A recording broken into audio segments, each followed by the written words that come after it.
ಈ ವಿಡಿಯೋದಲ್ಲಿ ನಾವು ಆಂಧ್ರ ಪ್ರದೇಶದ ಗವರ್ಮೆಂಟ್ TCS ಕಂಪನಿಗೆ ಕೇವಲ 99 ಪೈಸೆಗೆ ಅಂದ್ರೆ 99 ಪೈಸೆಗೆ 21.5 ಎಕರೆ ಲ್ಯಾಂಡ್ ನ ಲೀಸ್ ಕೊಟ್ಟಿದೆ. ಅದರ ಬಗ್ಗೆ ನಾವು ಡಿಸ್ಕಸ್ ಮಾಡೋಣ. ಈ ಲ್ಯಾಂಡ್ ನ ಲೀಸ್ ಕೊಟ್ಟಿರೋ ಬಗ್ಗೆ ಆಂಧ್ರ ಪ್ರದೇಶದ IT ಮಿನಿಸ್ಟರ್ ಆಗಿರ್ತಕ್ಕಂಥ ನಾರಾ ಲೋಕೇಶ್ ಅವರು ಏನ್ ಹೇಳಿದ್ರು ಈ 99 ಪೈಸೆಗೆ ಲೀಸ್ ಕೊಟ್ಟಿದ್ದ ಬಗ್ಗೆ ಅಂತ. ನಂತರ ಇದರಿಂದ TCS ಕಂಪನಿಗೆ ಏನ್ ಲಾಭ ಆಗುತ್ತೆ, ನಂತರ ಆಂಧ್ರ ಪ್ರದೇಶ ಗವರ್ಮೆಂಟ್ ಏನ್ ಲಾಭ ಆಗುತ್ತೆ, ನಂತರ ಲೋಕಲ್ ಕಮ್ಯುನಿಟಿ ಯಾರಿದಾರಲ್ಲ ಅಲ್ಲಿ ಅಂದ್ರೆ ವಿಶಾಖಪಟ್ಟಣಂ ಅಲ್ಲಿ ಲ್ಯಾಂಡ್ ಕೊಟ್ಟಿದೆ TCS ಕಂಪನಿಗೆ. ಸೊ ಆ ವಿಶಾಖಪಟ್ಟಣಂ ಎಲ್ಲ ಏನೆಲ್ಲ ಲಾಭ ಆಗುತ್ತೆ ಅಂತ ಈ ವಿಡಿಯೋದಲ್ಲಿ ನಾವು ಕಂಪ್ಲೀಟ್ ಆಗಿ ಡಿಸ್ಕಸ್ ಮಾಡೋಣ. ಮೊದಲಿಗೆ TCS ಕಂಪನಿಗೆ ಏನ್ ಲಾಭ ಆಗುತ್ತೆ ಅಂತಂದ್ರೆ 21.5 ಎಕರೆ 99 ಪೈಸೆಗೆ ಸಿಕ್ಕಿದೆ. ಅಂದ್ರೆ ಆಲ್ಮೋಸ್ಟ್ ಫ್ರೀ ಆಫ್ ಕಾಸ್ಟ್ ಅಲ್ಲೇ ಸಿಕ್ಕಿದೆ ಅಂತಾನೆ ಹೇಳ್ಬೋದು. ಈ ಲ್ಯಾಂಡ್ ಅಂದ್ರೆ ಲೆಸ್ ದನ್ ₹1 ಅಂತ. ಇದರಿಂದಾಗಿ TCS ಕಂಪನಿಗೆ ಲ್ಯಾಂಡ್ ಮೇಲೆ ಅಮೌಂಟ್ ಸ್ಪೆಂಡ್ ಮಾಡ್ಬೇಕಾಗುತ್ತೆ. ಅಂದ್ರೆ ಲ್ಯಾಂಡ್ ನ ಪರ್ಚೇಸ್ ಮಾಡಿಕೊಂಡು ಆ ಪರ್ಚೇಸ್ ಮಾಡಿದ ಲ್ಯಾಂಡ್ ಮೇಲೆ ನಮ್ಮ ಬಿಲ್ಡಿಂಗ್ ನ ಎಸ್ಟಾಬ್ಲಿಷ್ ಮಾಡ್ಬೇಕಾಗುತ್ತೆ, ಅಂದ್ರೆ ಬಿಲ್ಡಿಂಗ್ ನ ಕಟ್ಟಬೇಕಾಗುತ್ತೆ. ಬಟ್ ಏನಾಗುತ್ತೆ ಲ್ಯಾಂಡ್ ಇಲ್ಲಿ ಆಲ್ಮೋಸ್ಟ್ ಫ್ರೀ ಆಗಿ ಸಿಕ್ಕಿದೆ. 99 ಪೈಸೆ ಅಂದ್ರೆ ಆಲ್ಮೋಸ್ಟ್ ಫ್ರೀ ಅಂತಾನೆ ಹೇಳ್ಬೋದು. ಇದರಿಂದ ಏನಾಗುತ್ತೆ ಅಂದ್ರೆ ಲ್ಯಾಂಡ್ ಕಾಸ್ಟ್ ಸೇವ್ ಆಗುತ್ತೆ. ಮತ್ತೊಂದು ಮೇನ್ ಅಡ್ವಾಂಟೇಜ್ ಏನಂದ್ರೆ ಸ್ಕಿಲ್ಡ್ ಮ್ಯಾನ್ ಪವರ್ ಸಿಗುತ್ತೆ ಇಲ್ಲಿ. ಅಂದ್ರೆ ಇಲ್ಲಿ ಆಂಧ್ರ ಪ್ರದೇಶದಲ್ಲಿ ಆಮೇಲೆ ತೆಲಂಗಾಣದಲ್ಲಿ ಅಂದ್ರೆ ಮೋಸ್ಟ್ ಆಫ್ ದ ಏನಿದೆ ಅಲ್ಲ ಇಂಜಿನಿಯರ್ಸ್ ಏನ್ ವಲಸೆ ಹೋಗ್ತಾ ಇರ್ತಾರೆ. ಅಂದ್ರೆ ಆಂಧ್ರ ಪ್ರದೇಶದಲ್ಲಿ ಆಮೇಲೆ ತೆಲಂಗಾಣದಲ್ಲಿ ಹೈದರಾಬಾದ್ಗೆ ಹೋಗ್ತಾ ಇರ್ತಾರೆ, ಇಲ್ಲ ಅಂತಾರೆ ಚೆನ್ನೈಗೆ ಹೋಗ್ತಾ ಇರ್ತಾರೆ, ಇಲ್ಲ ಅಂದ್ರೆ ಬೆಂಗಳೂರಿಗೆ ಹೋಗ್ತಾ ಇರ್ತಾರೆ.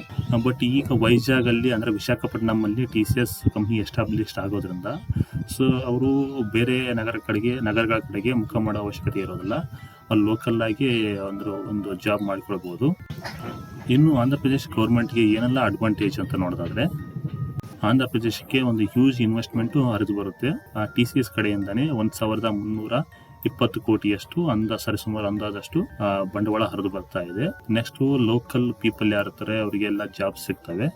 ಲೋಕಲ್ ಪೀಪಲ್ಸ್ಗೆ ಜಾಬ್ ಸಿಗೋದ್ರಿಂದ ಅವ್ರು ಏನು ಸ್ಯಾಲ್ರಿ ತಗೊಂತಾರಲ್ಲ ಆ ಸ್ಯಾಲ್ರಿನ ಅಲ್ಲೇ ಸ್ಪೆಂಡ್ ಮಾಡ್ತಾರೆ. ಇದರಿಂದ ಏನಾಗುತ್ತೆ ಅಂದ್ರೆ ಸ್ಟೇಟ್ ಗೌರ್ಮೆಂಟ್ಗೆ ಟ್ಯಾಕ್ಸಸ್ ರೂಪದಲ್ಲಿ ಒಂದು ರೆವಿನ್ಯೂ ಸೋರ್ಸ್ ಕೂಡ ಜನರೇಟ್ ಆಗುತ್ತೆ. ಇನ್ನು ಲೋಕಲ್ ಪೀಪಲ್ಗೆ ಏನು ಅಡ್ವಾಂಟೇಜು ಅಂದ್ರೆ ವಿಶಾಖಪಟ್ಟಣಂಗೆ ಏನು ಅಡ್ವಾಂಟೇಜು ಅಂತ ನೋಡೋದಾದ್ರೆ, ಮೊದಲಿಗೆ ಅಲ್ಲಿ ಡೆವಲಪ್ಮೆಂಟ್ ಸ್ಟಾರ್ಟ್ ಆಗುತ್ತೆ. TCS ಕಂಪನಿ ಸ್ಟಾರ್ಟ್ ಆಯಿತು, ನೆಕ್ಸ್ಟ್ HCL ಬರುತ್ತೆ, ಆಮೇಲೆ ಬೇರೆ ಬೇರೆ ಮ್ಯಾನುಫ್ಯಾಕ್ಚರಿಂಗ್ ಯೂನಿಟ್, ಆಮೇಲೆ ಸರ್ವಿಸ್ ಇಂಡಸ್ಟ್ರಿ ಕೂಡ ಅಲ್ಲಿ ನಿಧಾನವಾಗಿ ಬೆಳೆಯಕ್ಕೆ ಸ್ಟಾರ್ಟ್ ಆಗುತ್ತೆ. ಇದರಿಂದ ಏನಾಗುತ್ತೆ ಅಂತಂದ್ರೆ ಅಲ್ಲಿ ಜಿಯೋಗ್ರಫಿಕಲಿ ಏರಿಯಾ ಡೆವಲಪ್ ಆಗಕ್ಕೆ ಸ್ಟಾರ್ಟ್ ಆಗುತ್ತೆ. ಏರ್ಪೋರ್ಟ್ ಬರುತ್ತೆ, ನೆಕ್ಸ್ಟ್ ಲಾಡ್ಜಸ್, ಆಮೇಲೆ ಹೋಟೆಲ್ಸ್, ಮ್ಯಾನುಫ್ಯಾಕ್ಚರಿಂಗ್ ಯೂನಿಟ್ಸ್, ಈ ತರ ಎಲ್ಲ ಡೆವಲಪ್ಮೆಂಟ್ ಆಗಕ್ಕೆ ಸ್ಟಾರ್ಟ್ ಆಗುತ್ತೆ ಏರಿಯಾ. ನಂತರ ಸುತ್ತಮುತ್ತ ಇರತಕ್ಕಂತ ರೈತರ ಭೂಮಿ ಕೂಡ ಬಂಗಾರದ ಬೆಲೆ ಬರುತ್ತೆ.